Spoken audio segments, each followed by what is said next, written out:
अब यम का पास ही दंड देगा इसे।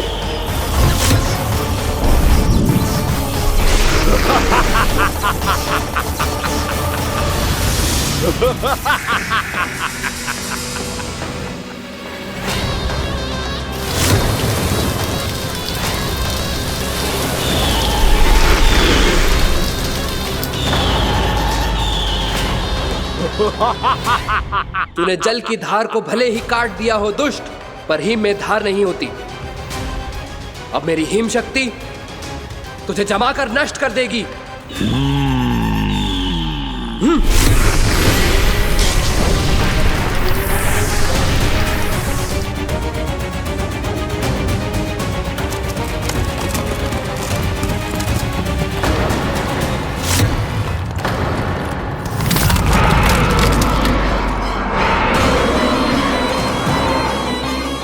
चंद्र, वरुण, यम, अग्नि, इंद्र, तुम में से कोई भी इस योग्य नहीं है कि मुझे पराजित कर पाए और इस विष्णु अवतार की रक्षा कर पाए।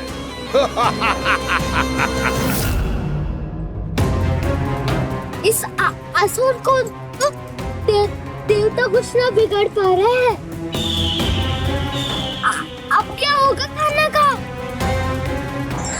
बकासुर, मैं अपनी किरणों की ताप से तुझे छलनी छलनी कर दूंगा।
पुत्र कार्तिकेय, इस असुर के उदर को फाड़कर अपने पिता के सखा श्री कृष्ण को मुक्त कराओ पुत्र।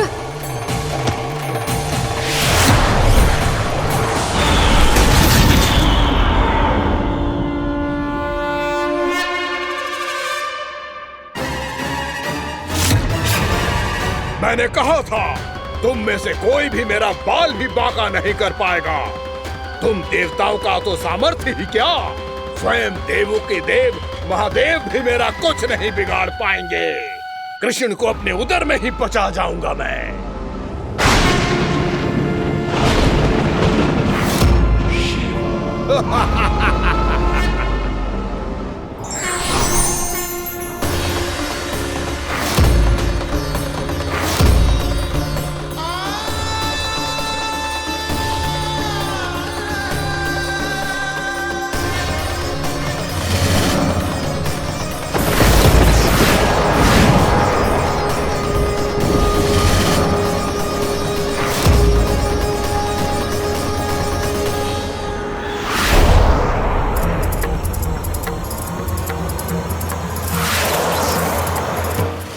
शिव शंकर का त्रिशूल है। एक ही बार में इस असुर का प्राण ले लेगा ये।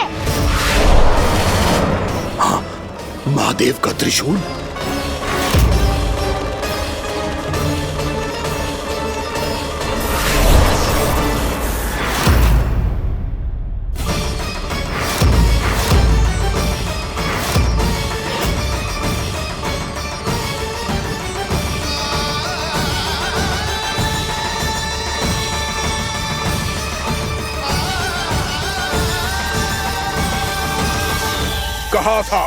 कहा था मैंने, स्वयं महादेव भी मेरा कुछ नहीं बिगाड़ सकते।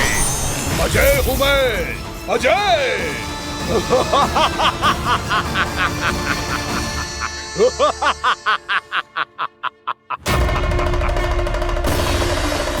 प्रभु, आपके त्रिशूल की महिमा तो अपरंपार है, तो फिर ये ठहर क्यों गया?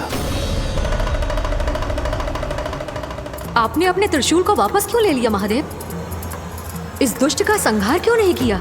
क्योंकि इसकी मृत्यु मेरे हाथों नहीं, मेरे सखा नारायण के अवतार श्री कृष्ण के हाथों ही होगी, और यही विधि का विधान है। पर पिताजी, श्री कृष्ण तो इस असुर के उदर में फंसे हुए हैं, हम उन्हें मुक्त कैसे कराएंगे?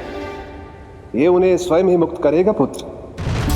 श्री कृष्ण अपने अपमान से क्रोधित नहीं होते, पर अपने भक्तों का अपमान वो क्षण भर भी सहन नहीं कर पाते।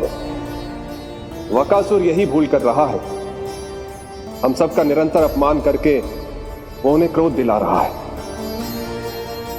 वो ये नहीं जानता कि शीघ्र ही उन्हें अपने उदर में रख पाना उसके लिए असंभव हो जाएगा।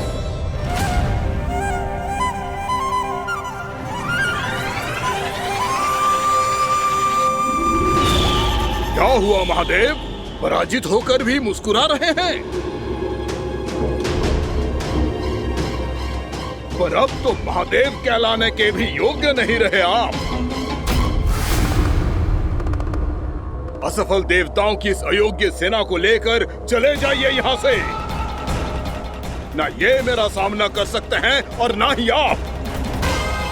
मेरी शक्ति के सामने आप अक्षम हैं महादेव।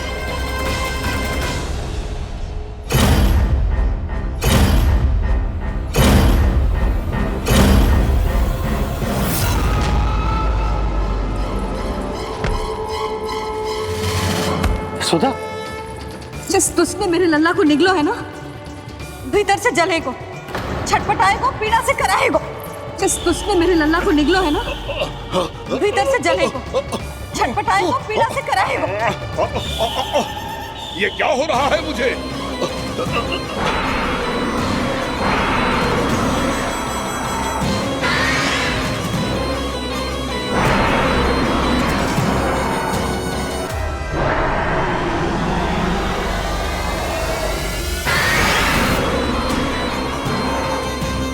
मुझे ऐसा क्यों लग रहा है जैसे भीतर से जल रहा हूं मैं? ये क्या हो रहा है मुझे?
हे प्रभु, मैंने ऐसे कौन से कुकर्म किए थे कि मुझे ऐसी मृत्यु प्राप्त हुई? और ऐसे कौन से सुकर्म किए थे? क्या आपके हाथों से मुझे मोक्ष प्राप्त हुआ है प्रभु? में स्मरण करो, हे जरीस की पुत्र वक्कासुर। स्मरण करो, कैसे अपने पिता की तरह अभिमान से भरे हुए थे तुम। स्मरण करो, कैसे हमें पराजित करने के लिए पूरी सृष्टि को संकट में डाल दिया था तुमने, और हमें विवश होकर पराजय स्वीकार करनी पड़ी थी। स्मरण करो, कैसे तुमने देवराज इंद्र का छत्र चुरा लिया था। पर यह सब भी पर्याप्त नहीं था वक्कासुर। तुम्हारे पापों का घड़ा तब भरा था जब तुमने देवी गंगा के जल में साधना करते हुए जजाली मुनि की तपस्या में व्यवधान डाला था।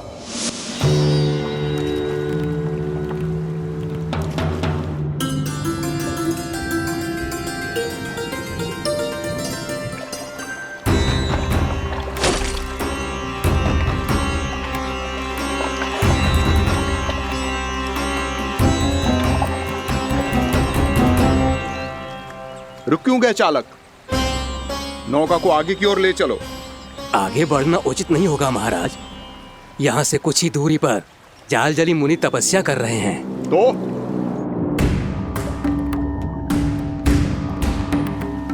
मेरे मत्स्य आखेट के क्षेत्र में इसने तपस्या करने की भूल की है। मेरे ही राज्य में मेरा कोई क्षेत्र मेरे लिए वर्जित हो, यह मुझे स्वीकार नहीं है। आपने पर्याप्त मत्स्य आखेट कर लिया है महाराज। यदि तुम इन मछलियों का आहार नहीं बनना चाहते हो, चुपचाप मेरी आज्ञा मानो। क्षमा, क्षमा महाराज।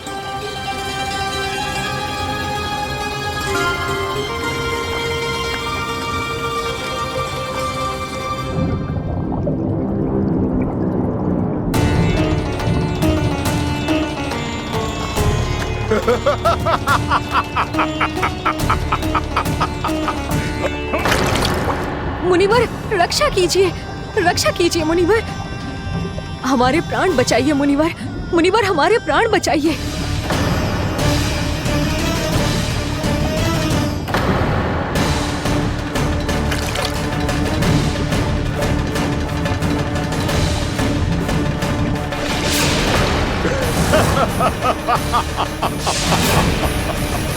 ठहर जाओ असुरराज।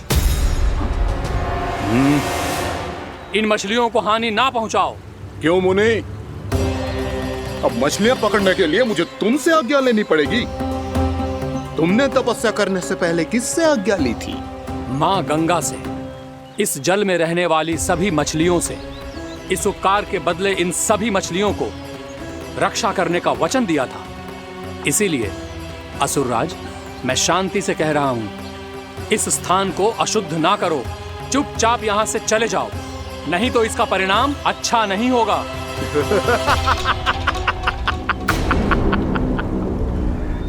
तुम जिन देवताओं की तपस्या कर रहे हो ना मुनि, उन्होंने भी मेरा कुछ नहीं बिगाड़ पाया था, और तुम मुझे धमकी देने का दुस्साहस कर रहे हो।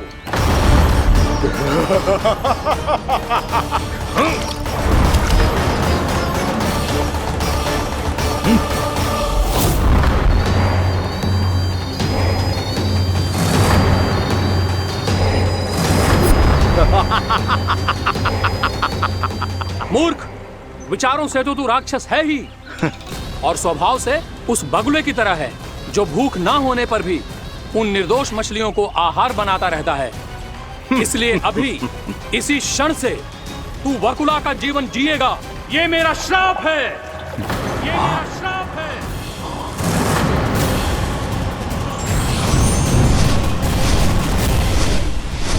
श्राप पाने के बाद तुम्हें आभास हुआ कि तुमने कितना बड़ा अपराध किया था, और तब तुम जजाली मुनि से क्षमा याचना करने लगे। तुम्हारे अपराध बोध को जानकर मुनि श्रेष्ठ शांत हुए और उन्होंने तुम्हें वरदान दिया। श्राप से मुक्ति का एक ही मार्ग होता है असुर, पश्चाताप। तुम्हें अपने भूल का पश्चाताप है, इसीलिए मैं तुम्हें वरदान देता हूं। तुम्हें मेरे श्राप से मुक्ति अवश्य मिलेगी। स्वयं प्रभु श्री नारायण के अवतार इस बगुले के देह के बंधन से तुम्हें मुक्त करेंगे।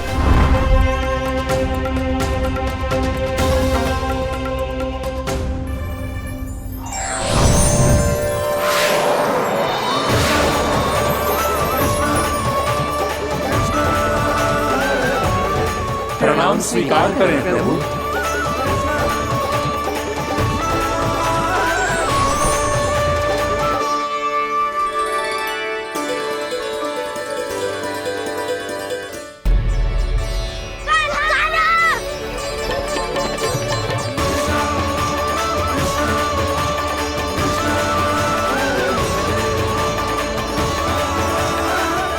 मुझे ना बताओ कि तुम सबने क्या देखा है, चाहे जो देखो है, बस मैया से कछु मत ही बताना। कान्हा!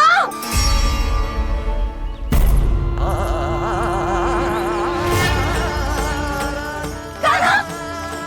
मेरा लल्ला!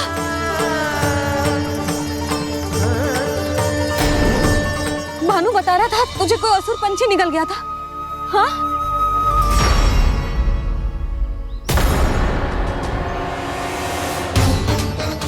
हे नारायण, ये क्या है?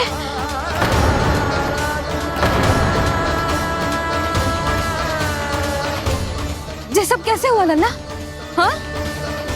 कोई बताएगा मुझे ये क्या है?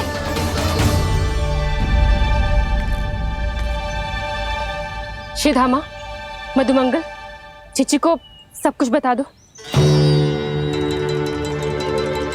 ये असुर पक्षी मुझे निगलने वाला था रानी भाभी, तभी अंतिम क्षण में कान्हा ने आके मुझे बचा लियो। और ये असुर पक्षी ने कही कि यह है वृंदावन का राजकुमार, नंदराज का लल्ला। इसके होते कोई भी वृंदावन वासियों को हानि ना पहुंचा सकते। रानी भाभी, कान्हा ने अपने प्राणों की चिंता ना करी और इस क्रूर राक्षस से भिड़ गयो और इस राक्षस पक्षी ने इसे निगल लियो।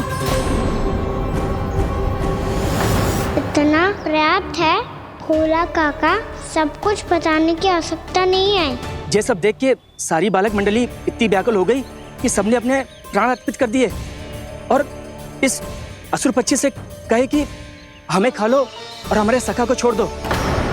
इन बालकों का पराक्रम देख के सभी देवतागण यहाँ आ गए और उनके हृदय भी पिघल गए और उन्होंने इस राक्षस पक्षी से युद्ध करके इसे मार गिराया। देवताओं के राजा इंद्र के वज्र का प्रहार तो मैंने अपनी आंखों से देखा है ताई जी। और फिर उसके बाद अग्निदेव ने अग्निवस्त्र का प्रहार किया। जय ना काकी, वरुण देव, कार्तिकेय, यमदेव सबने मिलके युद्ध किया इस राक्षस से। कहा था अभी मत बोलना, अरे सब मिलके फंसा दोगे मुझे। जय माँ भद्रकाली, हमारे शिव शंकर भी आए थे छोटी माँ। जाओ आप भी। बाबा साईता, मुझे लगता है कि ये कान्हा भी इन्हीं देवताओं में से एक है। संभव तो है चीची। स्मरण है, पूतना और तृणावर्त के आक्रमण के समय भी ऐसा ही हुआ था। सभी राक्षस मारे गए थे, पर अपने कान्हा को एक खरोच तक न आई थी। हाँ जीजी, मुझे लगता था कि श्री नारायण की विशेष कृपा है हमारे कान्हा पे, पर अब तो देख के लग रहा है कि हमारा कान्हा ही स्वयं श्री नारायण है। या फिर उनका अवतार है ये। अरे बस करो तुम सब, ऐसा कछु ना है। अरे जितनी बात सुनी है उससे तो यही लग रहा है कि कान्हा देवताओं और असुरों की युद्ध के बीच में फंस गया था। उसका इस सब से कोई लेना देना ना है। तो फिर इसके तन पे एक भी खरोच क्यों ना आया नंदराज? हाँ,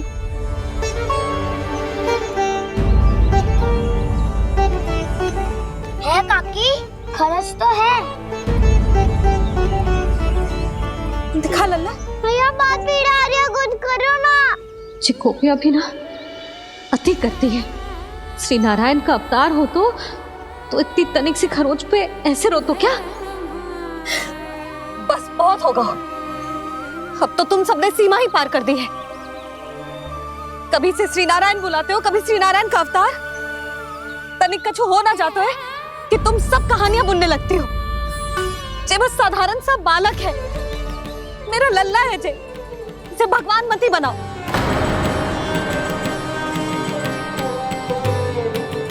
और तू क्या आवश्यकता थी तुझे यहाँ आने की? हाँ, वो भी मुझे बिना बताए। मेरे साथ छल करके आए हो तू। अब तू घर चल, ऐसा दंड दूंगी ना कि मैया बहुत पीड़ा हो रही है। मैया बहुत पीड़ा हो रही है मैया। हाँ नन्ना, तू घर चल, मैं तुझे औषधि लगा दूंगी। हल्दी का लेप लगाऊंगी ना, झट से ठीक हो जाएगा। चल चल।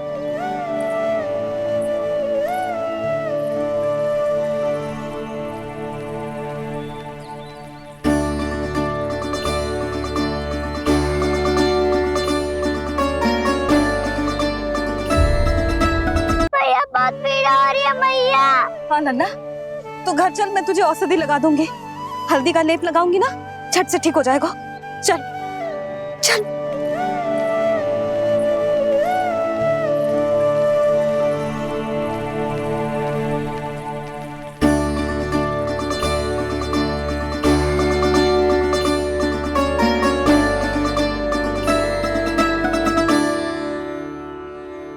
बस लल्ला बस, रो मत। चल चल चल, आजा। अभी औषधि लगाऊंगी ना, तेरी सारी पीड़ा लुप्त हो जाएगी। आजा आजा, बैठ जा लल्ला। अभी आई मैं। हाँ,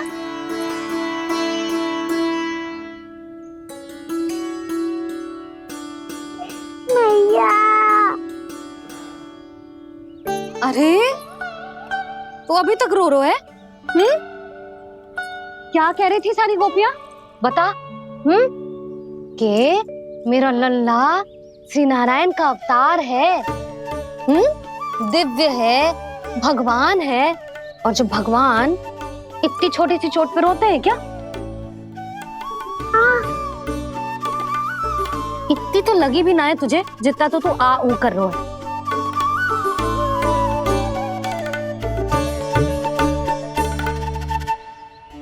आओ ना, करूंगो। आप ऐसे दुलार थोड़ी करोगी। ओहो, वृंदावन का गौपालक जो इतनी छोटी सी चोट पे रोता है ना, गोप बालकों का मुखिया इतनी छोटी सी चोट पे रोता है। मेरा लल्ला तो सबसे शक्तिशाली है, जो इतनी छोटी सी चोट तो क्या बड़े बड़े राक्षसों से भी ना घबराता है। हाँ, एक बार में सबको समाप्त कर देता है कि ना? हाँ मैया, यदि कोई राक्षस वृंदावन की ओर तेरी दृष्टि करके आएगा, तो सबसे पहले कान्हा को सुरक्षा में खड़ा पाएगा। फिर चाहे जो बाल बन के आए या बगुला बन के।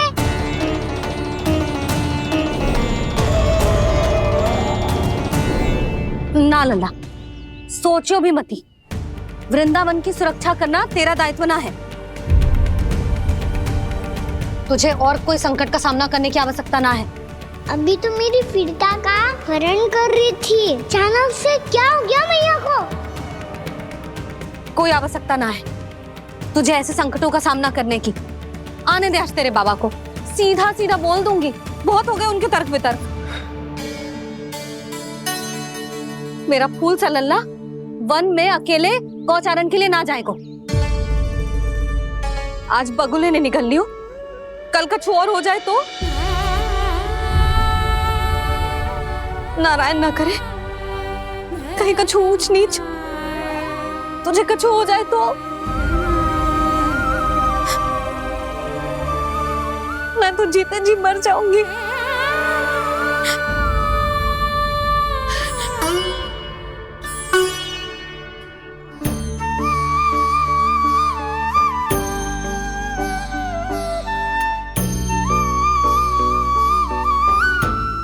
लल्ला की वीर मैया इतनी से बात तो रोती है क्या? क्या करूं कान्हा, तुझे ऐसे बार बार संकट के मुंह में जाते हुए ना देख सकती मैं। तो फिर मैया मैं वचन देता हूँ, आज के बाद मैं गौचारण के लिए तभी जाऊंगा जब आप आज्ञा दोगी। पक्का? छल ना करेगा ना मेरे साथ? मैंने कब छल करो मैया? अच्छा ठीक है, ना करूँ छल। यदि आपसे पूछे बिना बाहर निकलो तो तो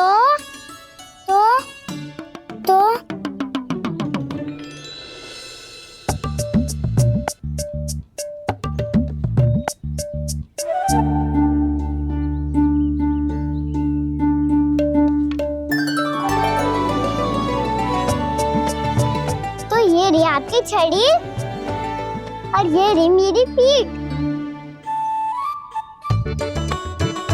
ठीक, बिना तापर तोड़।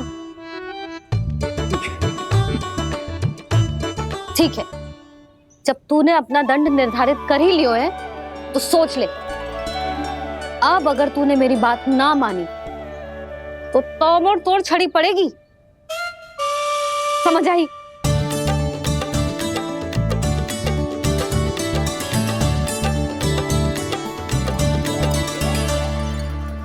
अच्छा ही है कि कान्हा कुछ दिन घर ही रहे। आज वन में जो हुआ है अवश्य कंस ने ही करवाए हुए वो सब।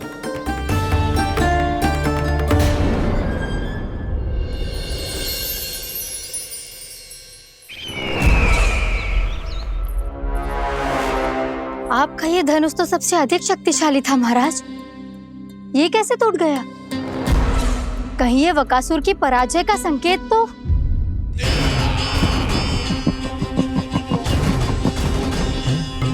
प्राप्ति, लगता है तुम्हें शुभ समाचार मिला नहीं। उस बकासुर ने उस विष्णु अवतार को जीवित ही निगल लिया है। अरे अब तक तो उस नन्हे से बालक को पचा भी चुका होगा वो। उसके तन में रक्त बनकर वो विष्णु अवतार और उसकी शक्तियां दौड़ रही होंगी। क्षमा कीजिए महाराज। क्षमा कीजिए, इस अशुभ से मुख से शुभ समाचार आने दो। माथे के बल को ढीला करो, चेहरे पर मुस्कान लाओ और कहो, महाराज, वृंदावन में मातम फैल चुका है। मैं ऐसा ही करता महाराज, यदि सूचना सत्य होती तो।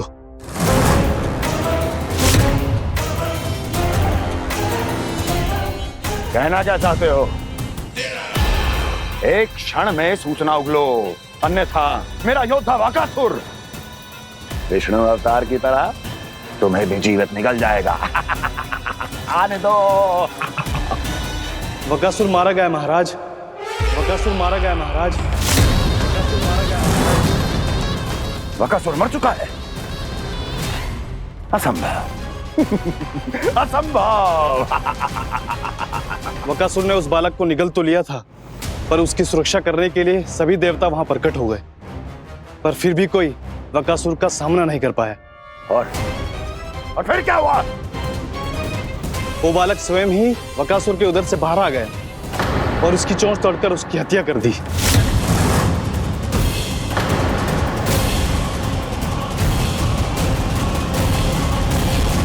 वन में बकासुर की चोंच टूट गई और यहाँ आपका ये धनुष।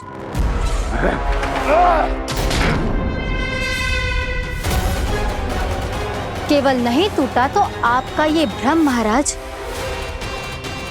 क्षमा कीजिएगा महाराज, आपका भ्रम टूटना आवश्यक है।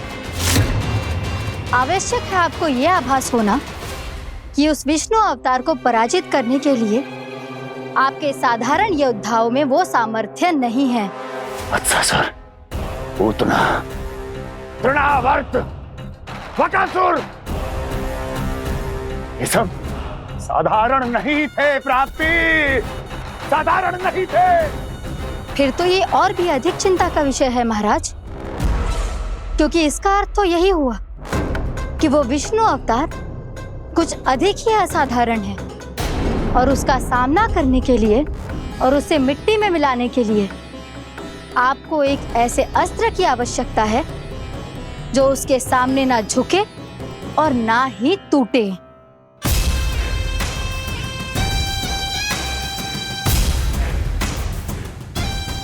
तो फिर मैं ऐसा ही अस्त्र ढूंढूंगा, चाहे आकाश पाताल एक क्यों ना करना पड़े मुझे।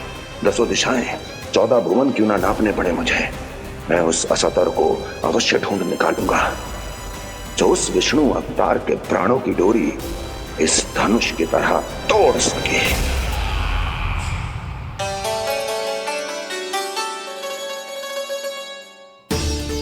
थैंक्स पापा, मैंने मैया को वचन दिया है कि जब तक नहीं चाहेंगी मैं वन नहीं जाऊंगा। इसलिए आप मुझे मारने के लिए कोई शक्तिशाली असुर ढूंढने में व्यस्त रहो। कुछ दिन तब तक मैं व्यस्त रहूंगा अपनी मैया की सेवा करने में।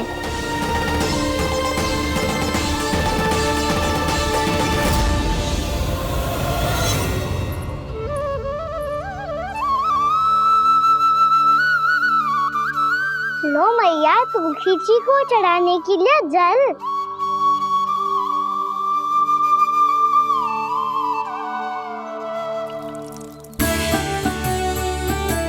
लो मैया, और आटा।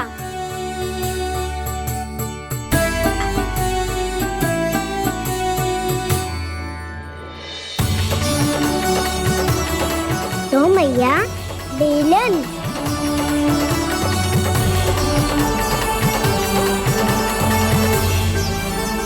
ले, तनिक खा ले। ओ मैया, भूख ना लगी है। बिना भूख के खाने से क्या लाभ? और तेरा जब पेट तो कह रहा है कि उसे भोजन चाहिए, और लाभ कैसे ना लल्ला? भोजन का लाभ है ना, तन को पोषण मिलेगो, स्वास्थ्य बनेगो, जे तेरी भुजाओं में शक्ति आ जाएगी ताऊ के जैसी, ताऊ से भी अधिक। तेरे जे केस भी लंबे हो जाएंगे। सच्ची मैया? सच्ची। माप के देख लियो नित्य दिन। तनिक खा।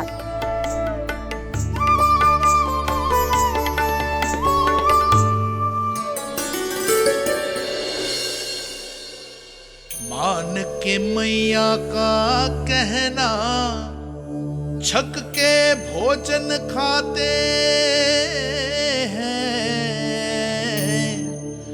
नित्य मापते भुजा केश, पर ज्यों का त्यों ही पाते हैं।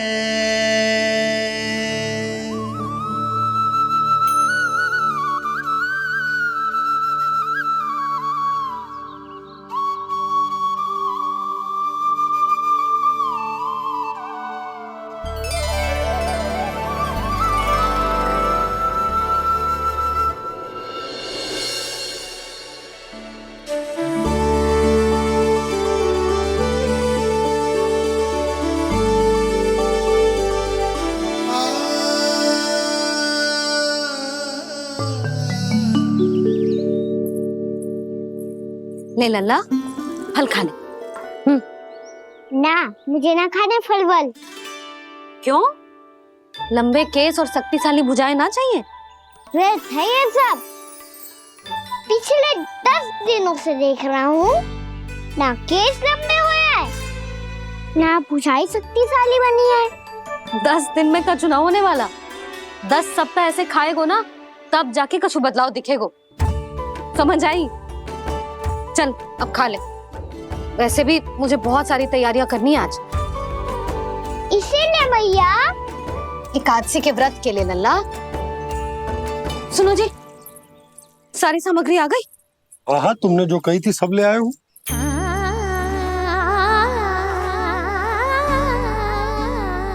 इसमें नारियल तो है ही ना, उसके बिना मैं एकादशी की पूजा कैसे करूंगी?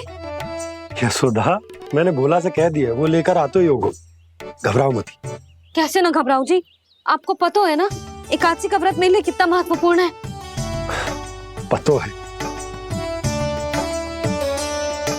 अरे इसमें तो दिए भी ना है। दिए ना है? अब मैं अभी लेकर आता हूँ। आप रहने दो, मैं ही लेके आती हूँ। भक्त भोला राम के यहाँ से है। भक्त भोला राम? मेरा अर्थ है कुमार भोला यहाँ के यहाँ से। हाँ हाँ, वो ही।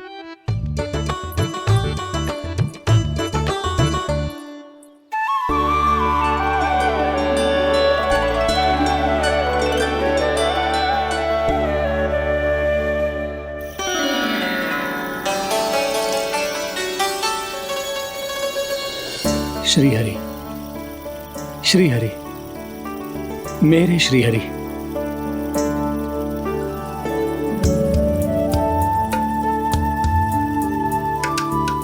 मेरे श्री हरि। भोला राम, मेरी मटकी तैयार है? मेरे श्री हरि, मेरे श्री हरि।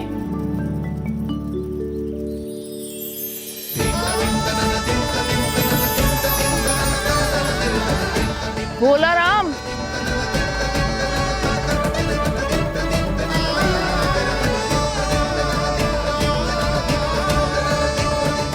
भोला काका, ओ भोला काका।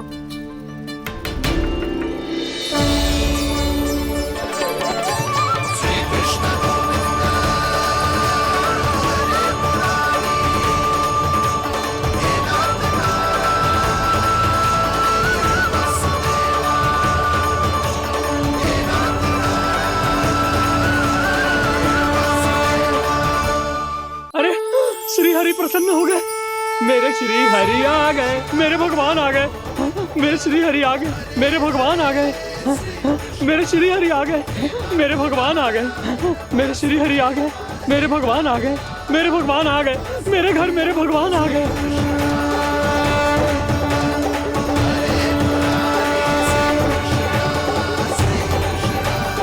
मेरे घर आ गए, मेरे श्री हरि आ गए। हाँ, मेरे श्री हरि आ गए।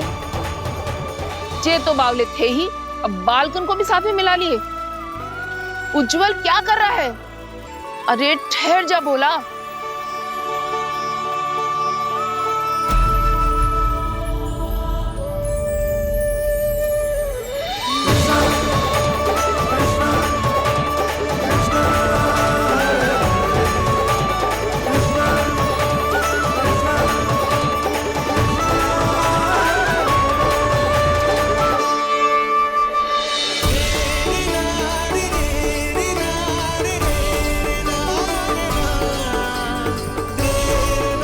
प्रेम से बुलाओ, आएंगे हरि भी।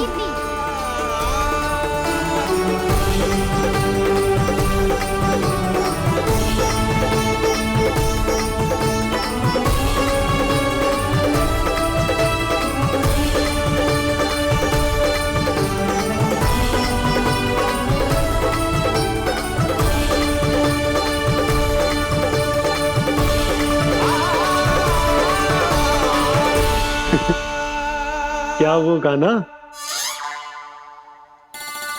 किसकी धुन में झूम रहा तू? निर्मल निशा भक्ति की धुन में।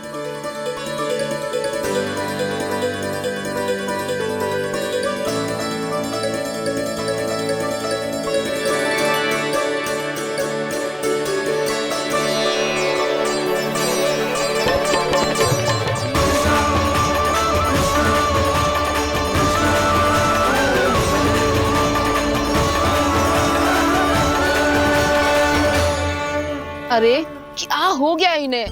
बावले हो गए हैं क्या?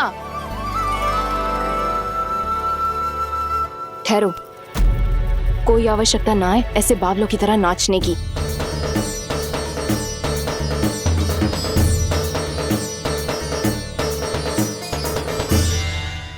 जे बावले ना है मौसी, भक्ति में रम गए।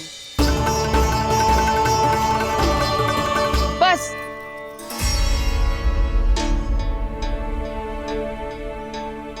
हम सब कब से खड़े हैं यहाँ, पर तुम्हें कुछ ध्यान ही रहा है।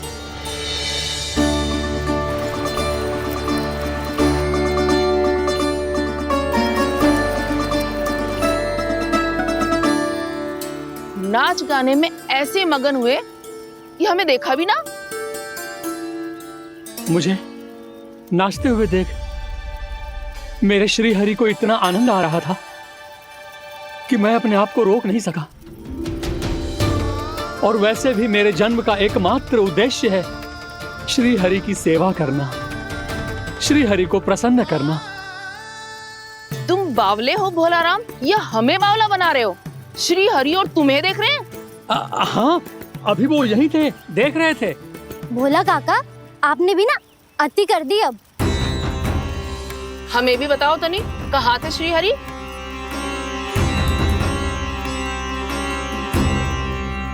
ना जाने अपना उपहास करवाने में क्या आनंद आता है इन्हें।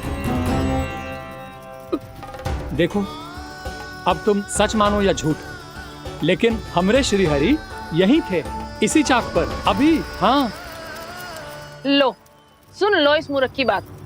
श्री हरि को और कोई स्थान ना मिलो जो इसके मिट्टी के चाक पे आकर बैठेंगे। श्री हरि को और कोई स्थान ना मिलो जो इसके मिट्टी के चाक पे आकर बैठेंगे। श्री हरि को और कोई स्थान ना मिलो जो इसके मिट्टी के चाक पे आकर बैठेंगे। जैसी मैया भैंसो ही लल्ला, दोनों का कुछ पता ही ना चलतो, कब किस बात पर प्रसन्न हो जाए और किस बात पर रुष्ट। अरे मैं भला असत्य क्यों बोलूंगा? अभी अभी यही थे श्रीहरि। हाँ,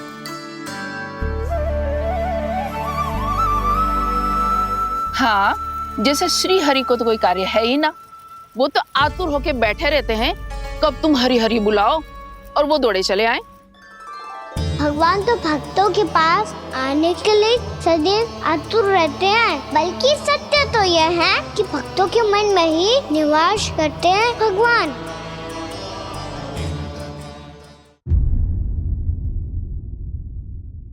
अरे मैं भला असत्य क्यों बोलूंगा? अभी अभी यही थे श्रीहरि। हाँ,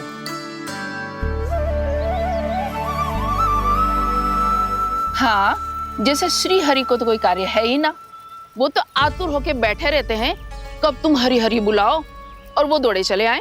भगवान तो भक्तों के पास आने के लिए सदैव आतुर रहते हैं, बल्कि सत्य तो यह है कि भक्तों के मन में ही निवास करते हैं भगवान। भगवान तो भक्त के पास आने के लिए सदैव ही आतुर रहते हैं शंकरी मौसी। बल्कि सच्ची बात तो ये है कि भगवान हमारे मन में ही निवास करते हैं। कम से कम तू तो इसे बढ़ावा मत दे जशोदा। जब देखो जब हरि नाम की रट लगाए रहते है। हरि बोलते बोलते ऐसो बावलो होता है कि सारा कार्य भूल जाता है। 2 दिन से अपनी मटकी के लिए चक्कर काट रही हूँ। अभी तो एक चक्कर और लगाना होगा आपको। आपकी मटकी तैयार हो गई है, अभी लाता हूँ।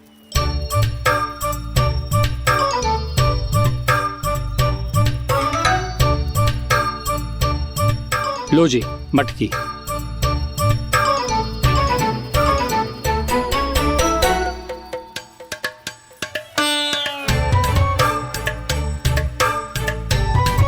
इस कच्चे मटके का क्या करूं मैं? हाँ? पर इसे तो मैंने भट्टी में पकाया था। अब तू ही देख ले कितना ध्यान रहता है इस कार्य पे। और कह तो है कि श्री हरि आते हैं इससे मिलने। हाँ, आते हैं और आगे भी आएंगे हमारे श्रीहरि हमसे मिलने। और आके मोक्ष देंगे, है ना? मांगूंगा तो मोक्ष भी दे देंगे, मांगूंगा तो मोक्ष भी दे देंगे, मांगूंगा तो मोक्ष भी दे देंगे। अभी तो ये बता कि तू मुझे मेरी मटकी कब देगो? और मेरी मांग कब पूरी करोगे भोला राम जी? मेरो घड़ा मेरे दिए तो तैयार है ना? कल एकादशी की पूजा और व्रत के लिए। एकादशी का व्रत? हाँ, एकादशी का व्रत। इसे करने से श्री हरि बहुत प्रसन्न होते हैं। अच्छा, फिर तो अभी लाया।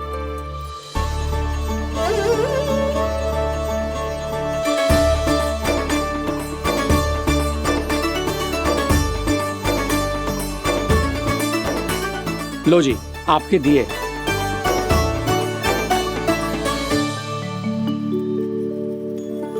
और जो हमने मांगा है वो? बाकी सब शेष द्वादशी के दिन मिलेगा, क्योंकि कल मैं भी एकादशी का व्रत रखूंगा, क्योंकि कल मैं भी एकादशी का व्रत रखूंगा, क्योंकि कल मैं भी एकादशी का व्रत रखूंगा।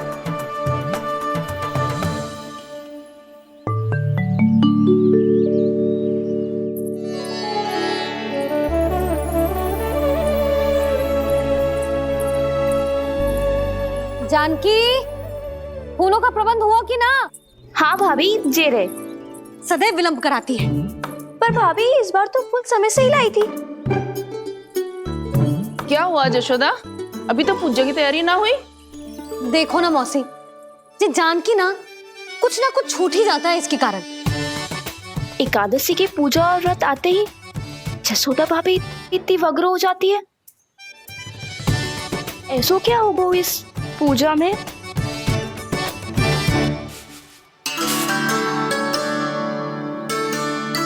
ये थाली में रोली चंदन रखने से, दिया जलाने से के होगो? आपको पता भी है एकादशी का व्रत क्यों रखते हैं? क्या महत्व है इसका? लो, जे तो मैं जसोमती रानी से पूछना भूल ही गया। पर हाँ भगवान, मेरे लिए इतना ही पर्याप्त है कि इस व्रत को रखने से मेरे श्रीहरि हमसे प्रसन्न हो जाएंगे।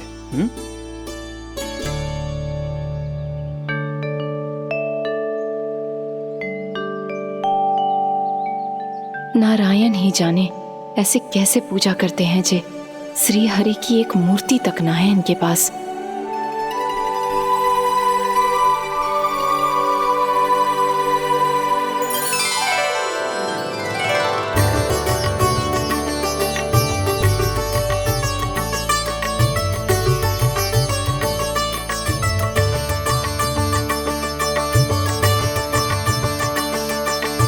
प्रभु, न तो मेरे पास मूर्ति है और ना तो इस व्रत के विधि विधान के बारे में मुझे जानकारी है और ना ही मुझे इसके महत्व के बारे में जानकारी है, पर फिर भी मैं करना चाहता हूं।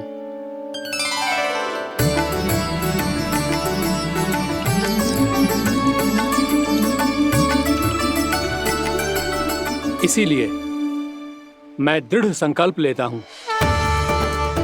पूरी निष्ठा के साथ, श्रद्धा के साथ और पूरी आस्था के साथ मैं इस व्रत को संपन्न करूंगा।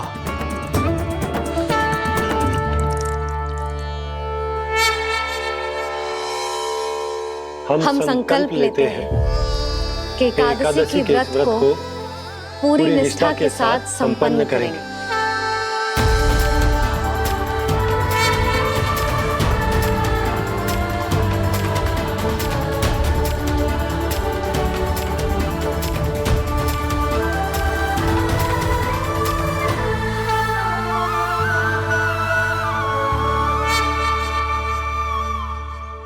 तुलसी जी के पत्ते तो है ही ना। श्री नारायण को तुलसी जी के पत्ते के बिना भोग ना चढ़तो है। जानकी, तुलसी के पत्ते कहाँ हैं? भाभी, मैं तो कब से यही पूछना चाह रही थी कि तुलसी के पत्ते लाऊं क्या, पर आप तो व्यस्त थी ना। तुझे कितनी बार समझाओ है ना, यदि तेरे कछु करने से किसी और की कोई हानि ना हो रही हो या किसी के अच्छे कार्य में सहायता हो रही हो तो मुझसे आज्ञा लेने की आवश्यकता ना है। समझ गई भाभी, आगे से जाना उनको। ले अभी लेकर आती हूँ।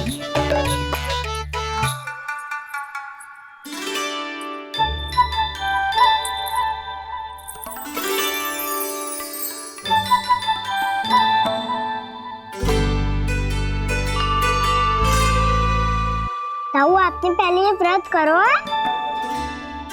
आपको इसका महत्व पता है? भाभी चलो। जानकी, तुमने ये व्रत करो है? फिर तुमको इसका महत्व पता है? सुमति जी, आपको पता है इसका महत्व? कान्हा, क्यों तंग कर रहे हो सबको? मैया, सबने करो ये व्रत, मुझे भी करना है।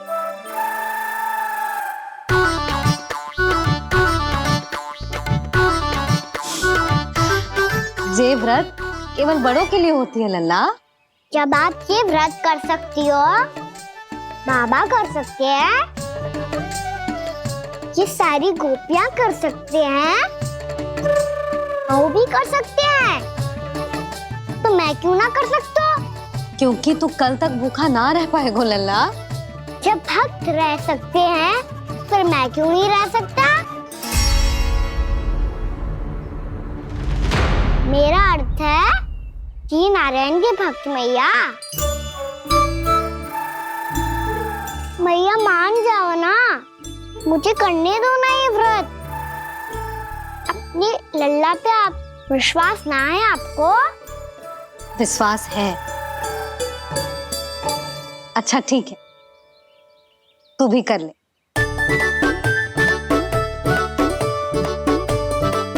पर मैया व्रत की कथा तो सुनाओ, मैं तो अबध हूँ ना। मुझे कैसा पता चलेगा कि ये व्रत करते क्यों हैं?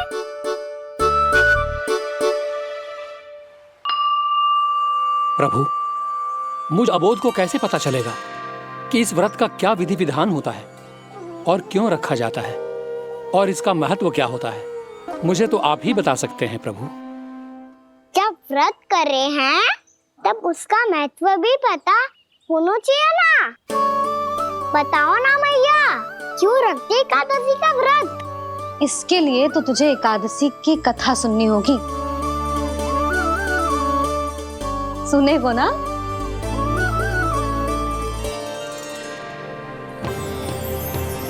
वसुदेव सुतं देवं कंसचाणूरमर्दनम् श्रीहरि, यशोद परमानन्दम् कृष्णं वन्दे जगद्गुरुम्। वाह प्रभु, अपने भक्तों को एकादशी व्रत का महत्व समझाने का अच्छा उपाय खोज निकाला है आपने।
अब सब जन एकादशी के व्रत की कथा ध्यान से सुनना, तभी जे व्रत पूरा माना जाएगा। समझो लल्ला?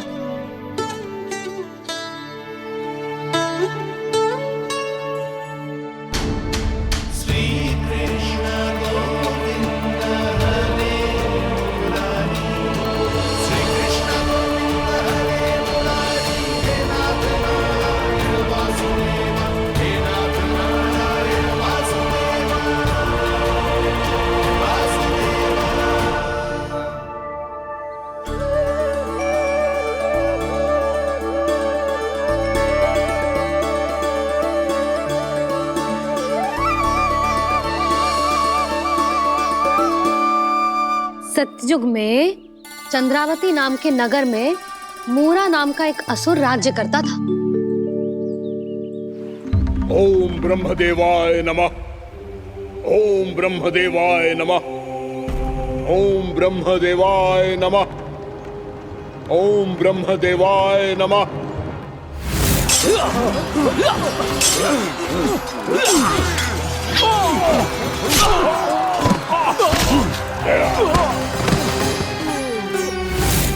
ओम ब्रह्मदेवाय नमः। ओम ब्रह्मदेवाय नमः। जब उसने देवताओं के हाथों असुरों की पराजय देखी, तब वो वरदान पाने के उद्देश्य से ब्रह्मा जी की तपस्या करने चला गया।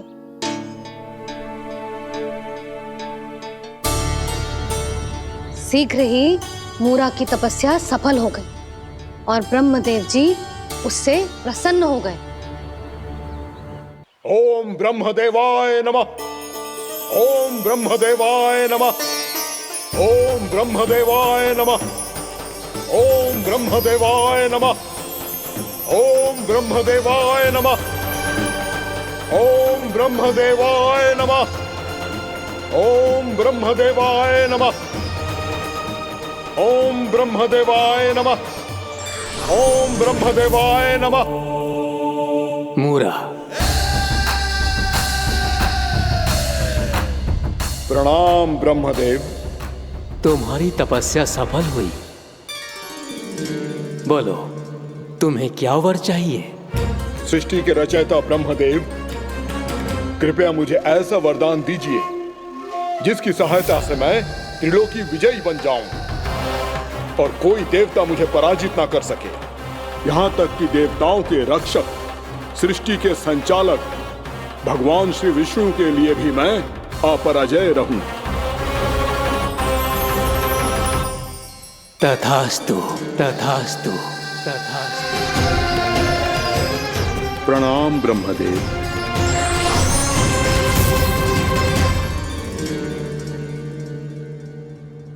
ऐसा वरदान पाकर मूरा बहुत अभिमानी होगा।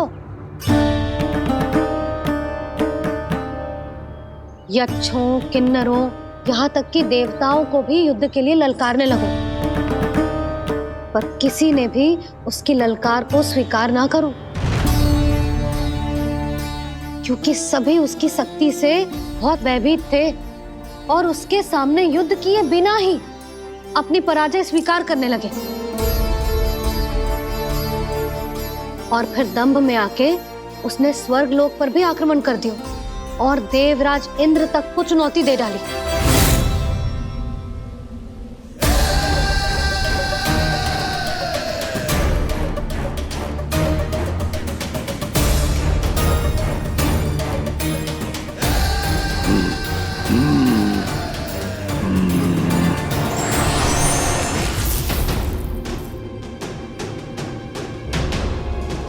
मैं प्रतीक्षा कर रहा हूं देवराज, क्या उत्तर है तुम्हारा?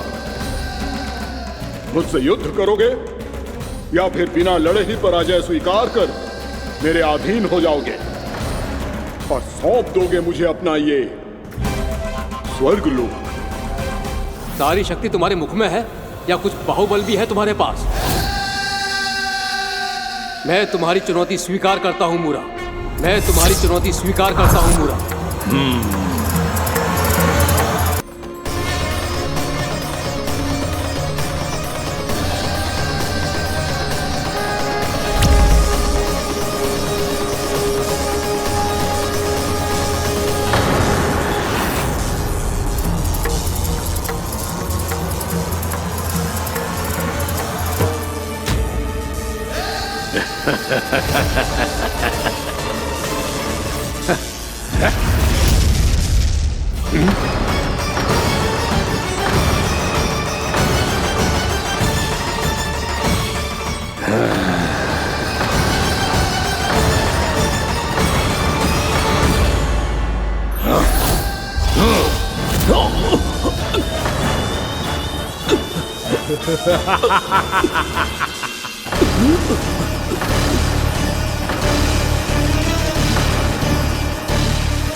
खैरिए देवगण, असुर राज मूरा को ब्रह्मदेव का आशीर्वाद प्राप्त है।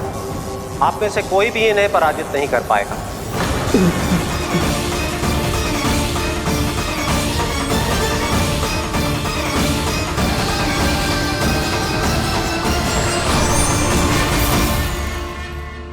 एक अवसर और देता हूं देवराज, युद्ध या अधीनता,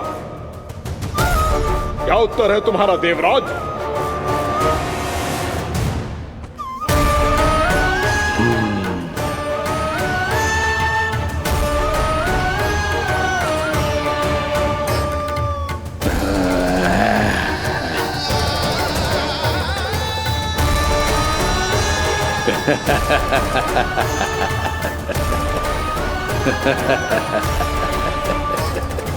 इंद्र और सभी देवताओं ने मूरा के आतंक में आके उससे भयभीत होके अपना सिंहासन छोड़ दियो। अब मूरा स्वर्ग का अधिपति बन गयो और शीघ्र ही उसने अन्य सभी असुरों को स्वर्ग में निवास करने के लिए आमंत्रित कर दियो। और इस प्रकार से वो धीरे धीरे तीनों लोकों का सम्राट बन गयो। उसे किसी ने रोका नहीं मैया? ना लल्ला, इतना साहस किसी में था ही ना। और फिर जे निश्चित करने के लिए कि भविष्य में किसी और असुर की मृत्यु ना हो, वो यमराज पे भी विजय प्राप्त करने के लिए यमलोक की ओर प्रस्थान कर दियो। वो तो अपने आप को और सभी असुरों को अमर बनाना चाहता था। पर देवता और यमराज भी उसकी जो योजना समझ गए थे, इसीलिए उसके आने से पहले ही सारे देवताओं ने श्री नारायण से सहायता के लिए गुहार लगाई। अब केवल आप ही कुछ कर सकते हैं प्रभु। अभी तो मूरा केवल त्रिलोक का स्वामी है, और यदि उसने यमलोक भी जीत लिया तो वो जीवन को ही नियंत्रित नहीं करेगा प्रभु, वो मृत्यु का भी स्वामी हो जाएगा। ऐसे में पहले सृष्टि का संतुलन तो नष्ट होगा प्रभु, और फिर स्वयं सृष्टि ही नष्ट हो जाएगी। ऐसा नहीं होगा यमदेव, नियति ऐसा होने ही नहीं देगी। विधि रचेगी खेल और मैं बनूंगा माध्यम। असुर राज मुरा का सामना मैं करूंगा। बस आप मुझे चुनौती देने के लिए उसे तैयार कर लीजिए, चाहे उसके लिए आपको साम दाम दंड भेद कोई भी उपाय क्यों ना अपनाना पड़े।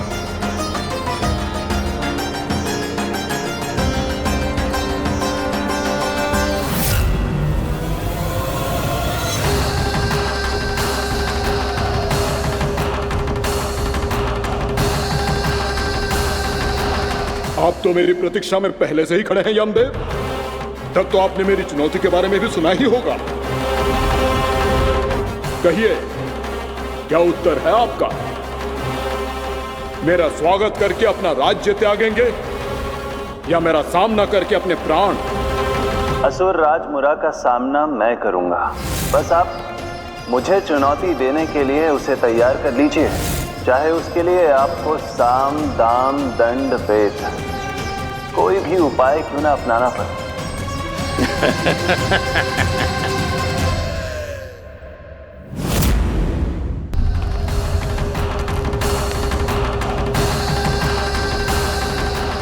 आप तो मेरी प्रतीक्षा में पहले से ही खड़े हैं यमदेव। तब तो आपने मेरी चुनौती के बारे में भी सुना ही होगा। कहिए, क्या उत्तर है आपका? मेरा स्वागत करके अपना राज्य त्यागेंगे या मेरा सामना करके अपने प्राण? हे असुर श्रेष्ठ, मैं आपकी अधीनता स्वीकार करने के लिए तैयार हूं। बस एक विनती है मेरी। शर्त को विनती का नाम देकर पहलाना चाहते हो मुझे यमराज? असुर राज मूरा के सामने शर्त रख पाओ, इतना सामर्थ्य नहीं है तुम में। इसका आभास है मुझे असुरराज, पर मैं आपकी अधीनता स्वीकार करूं इससे पहले आपको स्वामी धर्म का पालन करना होगा। मेरे पुराने स्वामी के क्रोध से मेरी रक्षा करनी होगी आपको। कौन है तुम्हारा पुराना स्वामी? भगवान श्री नारायण। और छोटी माँ मूरासुर को तो श्री नारायण से भी रक्षा का वरदान प्राप्त था ना? यही तो श्री नारायण की लीला थी बलराम। पर वो राक्षस अपने दम में जे समझ ही ना पाओ कि वो क्या भूल करने जा रहा है। अब पहुंच गो भगवान श्री नारायण को चुनौती देने के लिए।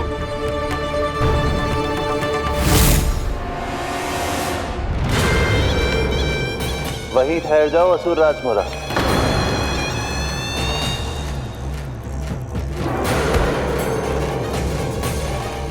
यहाँ क्यों आए?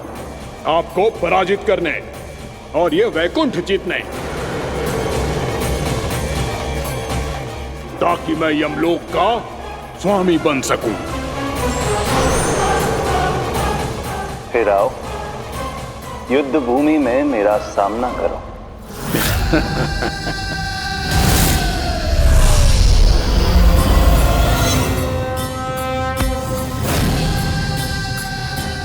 ये नहीं जानते कि इनसे ना हारने का वरदान तो मैं पहले ही प्राप्त कर चुका हूं, इसलिए युद्ध ठीक से आरंभ हो पाए उससे पहले ही इन्हें जीत लूंगा मैं।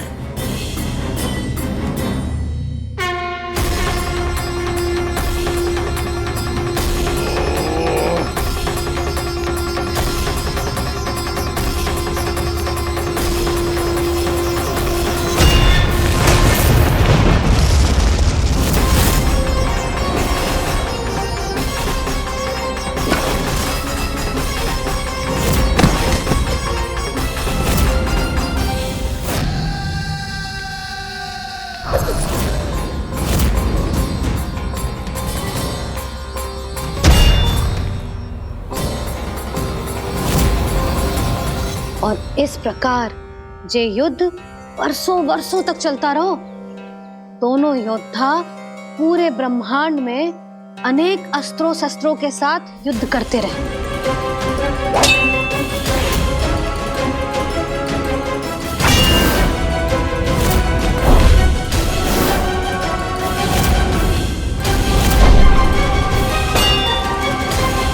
फिर क्या हुआ मैया?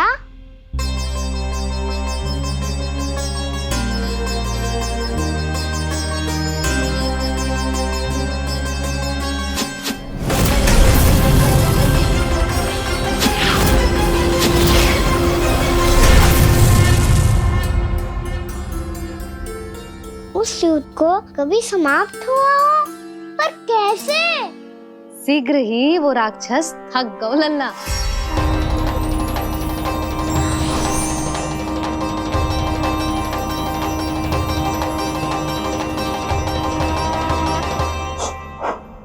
खड़े खड़े देख क्या रहे हैं नारायण?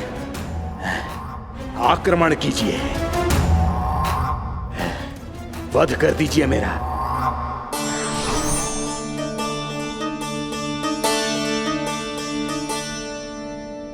मैं तुम्हारी वीरता से प्रभावित हूं, इसीलिए इतनी थकान की स्थिति में मैं तुम जैसे वीर पर आक्रमण नहीं करूंगा। जाओ विश्राम करो। यदि फिर से युद्ध करने की इच्छा हो तो तुम्हारा स्वागत होगा।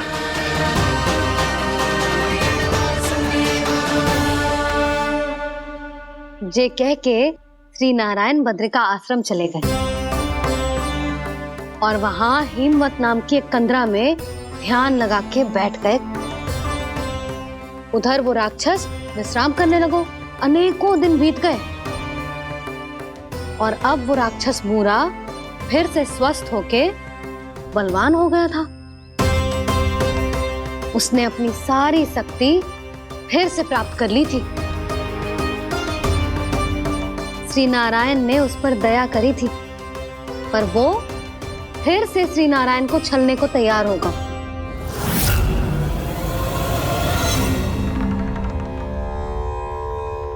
ध्यान में बैठे बैठे श्री नारायण योग निद्रा में चले गए, पर दुष्ट मूरा इसी अवसर का लाभ उठा के उनकी कंदरा में घुस आयो ताकि वो सोते हुए श्री नारायण पे आक्रमण कर सके।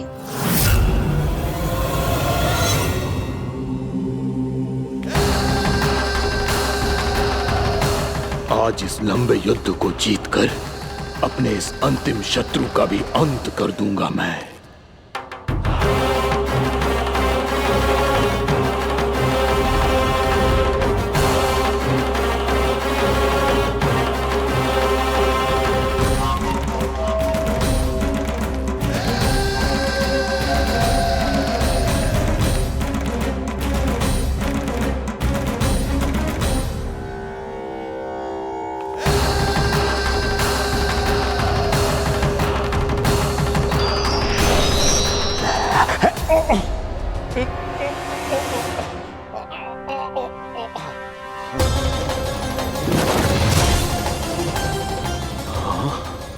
दुष्ट राक्षस,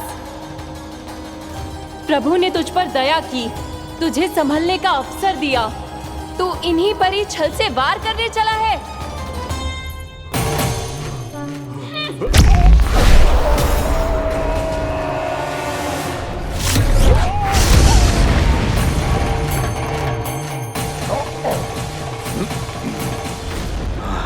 मैं अजय हूँ, मुझे कोई पराजित नहीं कर सकता। ब्रह्मा का वरदान है मुझे।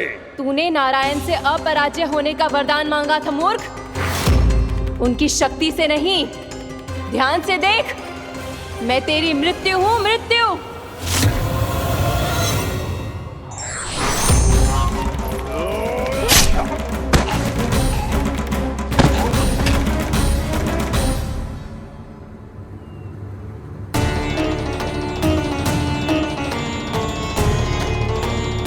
वो देवी कौन थी छोटी माँ?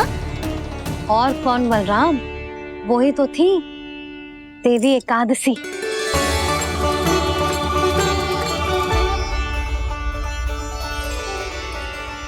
मुझे क्षमा कीजिए प्रभु, आपकी आज्ञा के बिना ही युद्ध करके आपके शत्रु को मृत्यु के घाट उतार दिया। क्षमा नहीं, आपकी तो प्रशंसा होनी चाहिए देवी।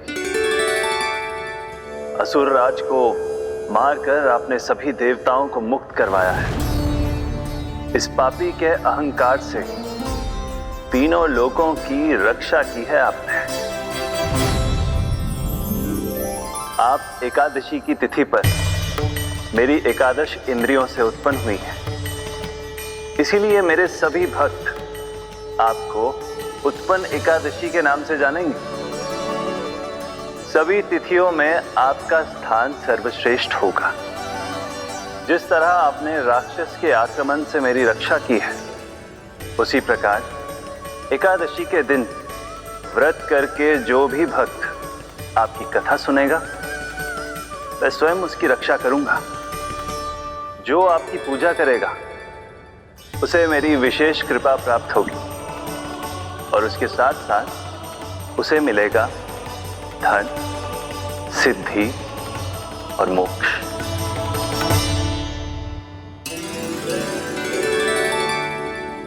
इसीलिए आज के दिन व्रत रखने का बहुत अधिक महत्व होता है। बोलो एकादशी मैया की जय। बोलो श्री नारायण भगवान की जय।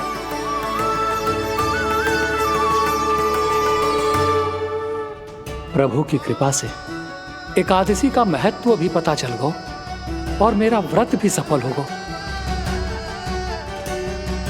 अभी नहीं भूला राम, एकादशी का व्रत पूरी तरह तभी सफल होता है जब द्वादशी के दिन उसे पूरा किया जाता है।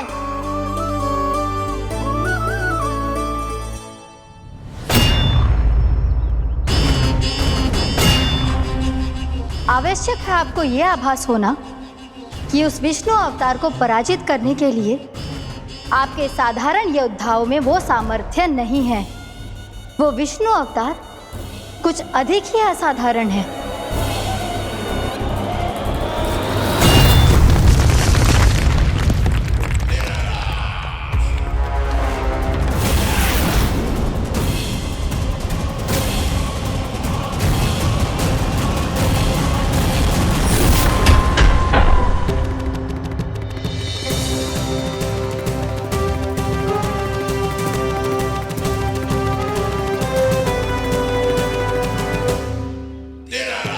अब मैं दिखाऊंगा उस विष्णु अवतार को असाधारण शत्रु क्या होता है।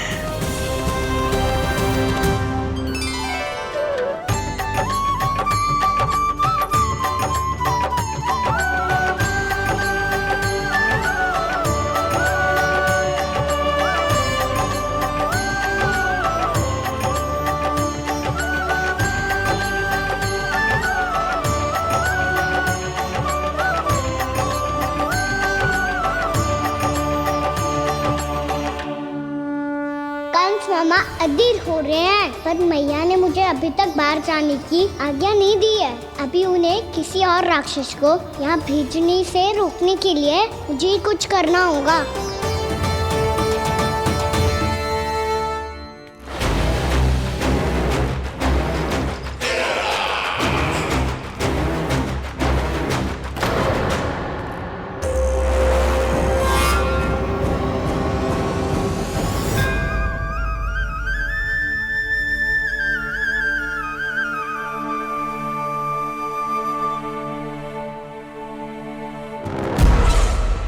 कौन हो तुम? बचपन से ही मुझे मारने का सपना देख रहे हैं, सिर्फ मुझे ही नहीं पहचानते।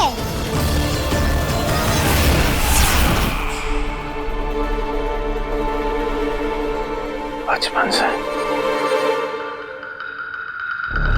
विष्णु अवतार। कोई कान्हा बुलाता है तो कोई मुरलीधर पुकारता है, कोई माखन चोर कहता है, कोई कहता है चिच्चोर।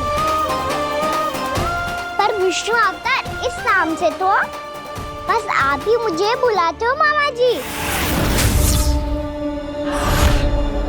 इतना साहस कि तू यहां आ गया है।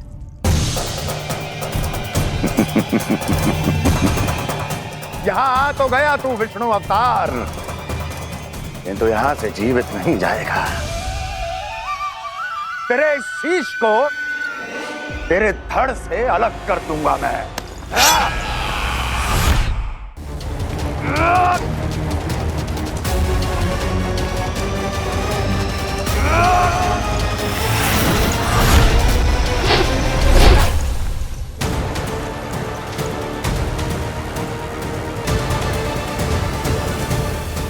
कहाँ देख रहे हो मामा जी?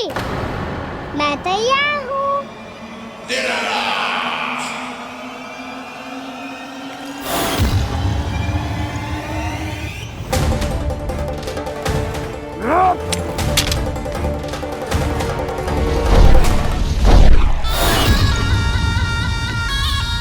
मामा जी, आप सदैव इसी तरह क्रोध में रहते हो क्या?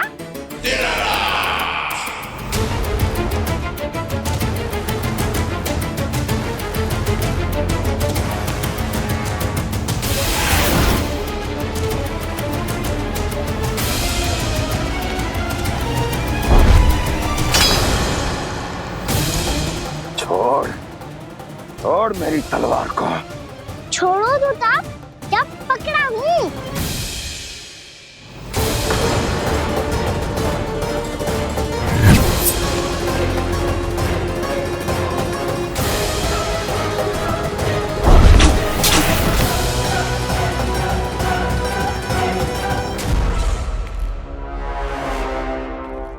मामा जी,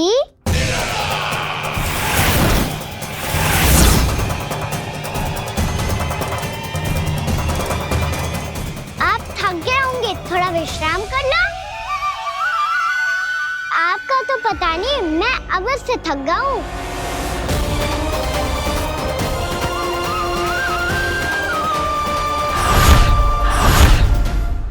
मेरे सिंहासन पर बैठने का तू साहस? अभी तो बस अभ्यास कर रहा था मामा जी। भविष्य में मुझे तो बैठना है यहाँ। आपने बल प्रयोग करके से अपने पिताजी से छीना था। मैं आपसे छीन लूंगा। जो छल और बल से लिया जाए वो अधिक समय तक टिकता नहीं है मामा जी।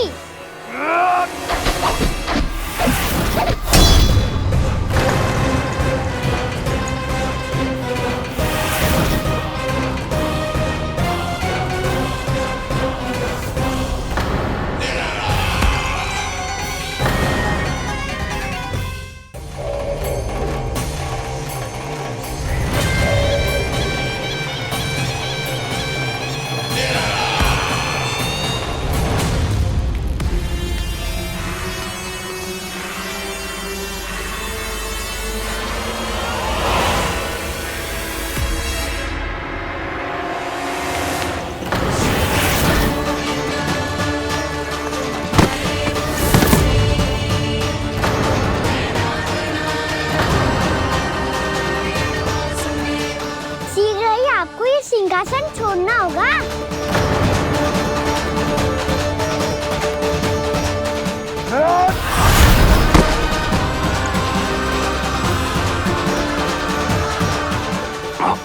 वो मेरा सिंहासन छीनना चाहता। वो आ रहा है, वो आ रहा है। सैनिकों, दुर्जन, बंद कर दो सभी द्वार और झरों के, सब के सब। इसकी हर संभावना पर इतना कड़ा पहरा बिठा दो कि ना तो कोई महल के भीतर आ सके, ना तो बाहर जा सके। मुझे महल की चप्पे चप्पे की सूचना चाहिए। जाओ।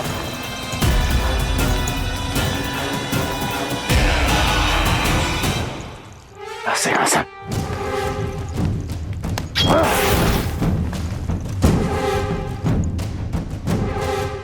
अब आ, दुष्ट मायावी, ए छलिया विष्णु अवतार, मैं कंस तेरी प्रतीक्षा कर रहा हूँ।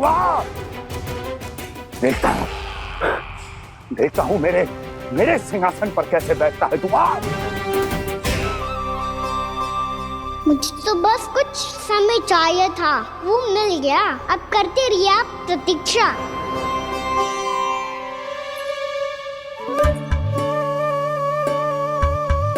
जी अपने आप से बातें क्यों कर रहे हैं जी?